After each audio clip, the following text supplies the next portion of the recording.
Hey my dudes, my name is Cecilia and welcome to my kitchen here in Stockholm, Sweden. This week we are making Sockerkringlor. I think the best way to describe Sockerkringlor is as twisted sugar buns. So you take the same dough that we use in cardamom buns, cardamom with cardamom, the whole thing, the same type of filling but without any added cardamom or cinnamon, just vanilla, and then you twist them up almost into like a pretzel shape.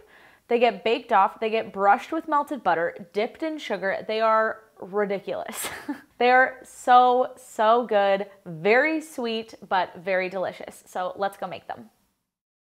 Into the bowl of your stand mixer, add 550 grams of milk, 200 grams of butter, 1100 grams of flour, 200 grams of sugar, 15 grams of salt, 23 grams of cardamom, and 70 grams of yeast. Using the hook attachment, mix the dough on the lowest speed for 5 minutes so that everything incorporates without flying all over the place. Once the dough has started to form, kick the speed up to a medium fast and let mix for around 30 minutes. My stand mixer is pretty underpowered, so today I mixed my dough for around 40 minutes. Check if your dough is ready by doing a window pane test. Do this by getting your fingers wet, taking a piece of dough, and stretching. See how you can see my fingers through the dough? It's stretched so thin. This is what we want. Once the dough is mixed, it needs to rest. Turn the dough out of the bowl and shape into a rectangle. You can wrap the dough in plastic or lay it out on a parchment-lined tray and place in the fridge for an hour.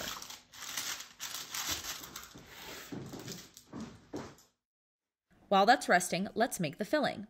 Into a bowl, add 300 grams of room temperature butter, 250 grams of sugar, 3 grams of salt, and 3 grams of vanilla sugar or extract. Make sure your butter is room temperature or you're going to be miserable. Mix together and set to the side. Do not refrigerate. It's been way more than an hour and this is now nice and cool and fairly stiff as well.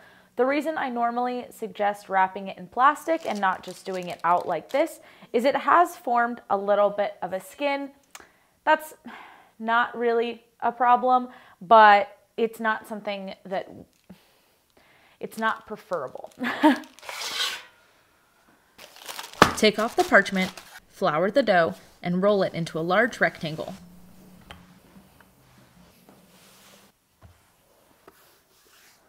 This is about 1.5 centimeters thick now, and it feels good. It feels ready. All of our filling goes plop on top. I like to use my large offset spatula, and we want a nice even layer of butter filling. If you see any thin spots, try to just take up a little bit of filling from the rest of it and make it a little bit more even. We're not looking for perfection. We're just looking for good enough. And I am gonna call this good enough. So top third comes down, ish, and you wanna try to line it up so it's like a fairly nice straight line and that your edges are like fairly lined up. Again, we're not looking for perfect, we're looking for good enough. And top third comes up. And you can just adjust it into place like that. Beautiful. Schwunk. A little bit more flour on the table. Here we go. A little bit of flour on top, light dusting. And we are eventually going to be cutting strips this way. And it's going to be really helpful to me when I twist this particular shape that my pieces of dough are really like long and skinny. So that's why I'm focused on widening it this way more so than this way. I will, of course, roll it out this way as well, just so that everything gets even, but I do really want them to be long, skinny strips. And you want to constantly be picking it up, helping the dough relax. And like this half feels and looks really good, but this part is not as much. So we're just gonna help it out a little bit more. There we go, there we go. And we're relaxing. And you want it to be like as rectangular as possible. So this line should be as straight as possible. These lines should be as straight as possible. But as you can see, like this is not a straight line, but it's straight enough. It's good enough. It's straight-ish. And that is all we really care about here. I think we're good to go here. Fast and easy. I personally like to scale out my dough as I cut it so that I know that they are even in size. This is going to be super helpful when it comes to proofing and baking. If they're basically the same size, like within say like 5 to 10 gram range, they're going to proof and bake at the same rate. But if you have them be wildly different sizes, they're going to proof and bake at different rates, and then you're going to get like a mess. It's not going to be nice. The bakeries I've worked at here in Stockholm usually have their buns weigh about 100 grams, which feels fine when I'm at the bakery, but when I make buns at home, 100 grams feels like a lot.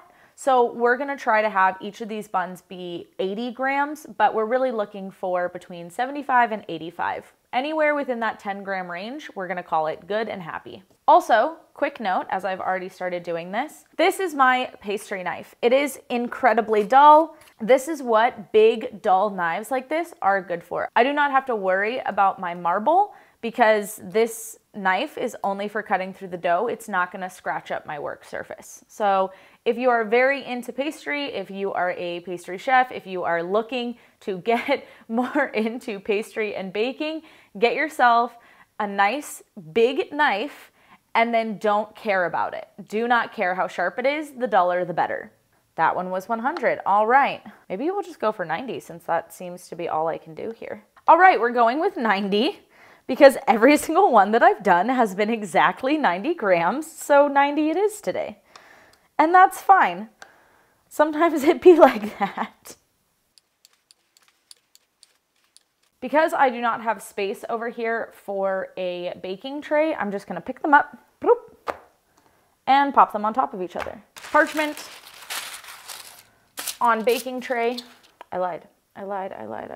This can go over here, just so I have some area to work with to show you guys what I'm doing right now. Take one of your pieces of dough, it's nice and relaxed. You're going to twist, twist, and then make a pretzel shape. Bloop. There you go. And again, we go. Twist, twist, around, around, twist one more time, and then plop, plop, plop, flip it over. Kind of readjust it. Boom. There you go. And then you just do that for all of them. So at 90 grams a piece, this recipe made 28 Sockerkringlor. You can fit 5 onto a tray because remember, they need to double in size and then they're gonna get even bigger when they're baked off in the oven. So even though this is like a normal size baking tray, I definitely would not squish more than 5 onto here. If I was absolutely forced to, maybe I would do 6, but 5 is definitely gonna be better. These now need to proof until they're double in size. This can take anywhere between like an hour and a half to like 4 hours, depending on your environment. If it's really cold and it's the middle of winter, sometimes it'll take me 4+ hours and I'm going nuts. And then sometimes it's July and it takes me an hour, hour and 15 minutes and I'm freaking out because they're going so quickly. Really just depends on the environment that they're proofing in. We also don't want these to form a skin. Now, of course, you could cover them in plastic, but again, being a little bit more eco-conscious, you can just cover them with a towel. All right, so I did a little bit of a silly thing. While these were proofing, I thought I would like make myself some lunch, which I did, and then I was like, oh, my stovetop is warm. I will put these on the stovetop. It will help them proof, which was good in theory, but then I got kind of down like a TikTok like rabbit hole a little bit, and so they're slightly overproofed. You can see that they're really, really puffy, and because the heat of the stove, they've like leaked a little bit of butter. But I'm here to tell you, as someone who has accidentally done this several to a trillion times, both at work and at home, life happens sometimes. Are these 100% perfect? No. Are they 90% perfect? Yes. And honestly, that's all we care about. So this is not a big deal if you accidentally do that as well. It's fine. These are gonna get popped into a 400 degrees Fahrenheit oven for around 6 to 8 minutes.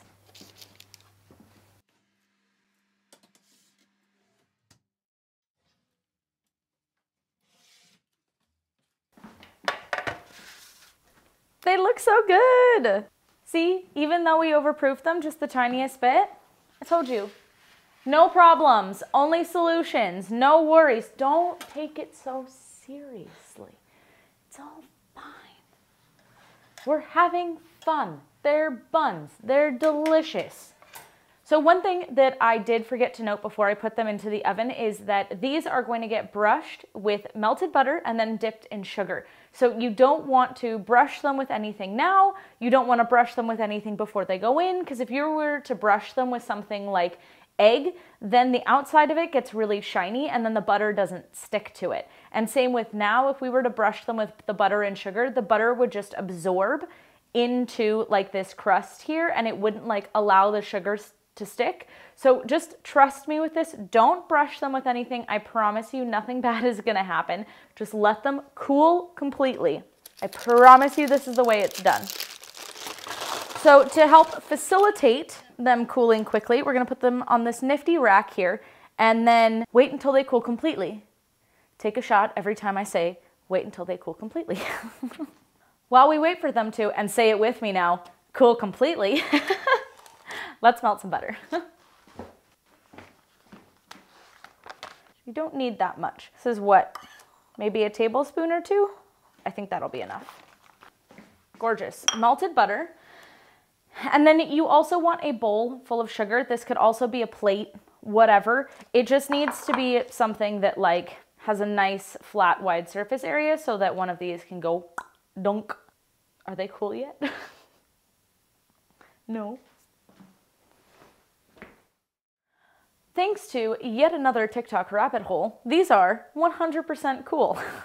Probably could have started buttering them like 20 minutes ago, but you know what? Doesn't really matter. It's fine, it's fine, it's fine. So you're just gonna take your melted butter, a little pastry brush, and get to brushing. It's actually really nice that the butter's a little bit on the cold side, because when the butter starts to dull out a little bit is when you wanna dip it in the sugar. If the butter's like really, really shiny on them, then you can get more butter in the sugar than sugar on the bun.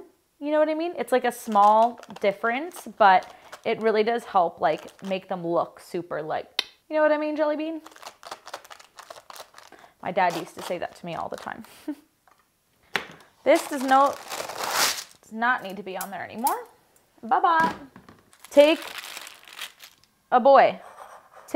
your sugar, plop in sugar. Smush his face all in there. I also love that I like definitely forgot about them while I was proofing them, and then they kind of overproofed and they turned out fine. In fact, they turned out more than fine. They turned out freaking nice. Super, super nice. So there you go, you know? Doesn't matter. Just have fun. A moment of truth. Let's try one. That is so good. Like the cardamom flavor is still there, but obviously it's so much more subtle. And I will say about these buns though, because they are literally covered in sugar, they are very sweet. But I love sugar, so I love these buns. Thank you guys so much for watching. If you liked this week's episode and would like to continue watching more of my videos, then I got that here for you. And if you would like to subscribe, then I have that here for you. And I hope that you have a great week and that I'll see you next week. Hej då!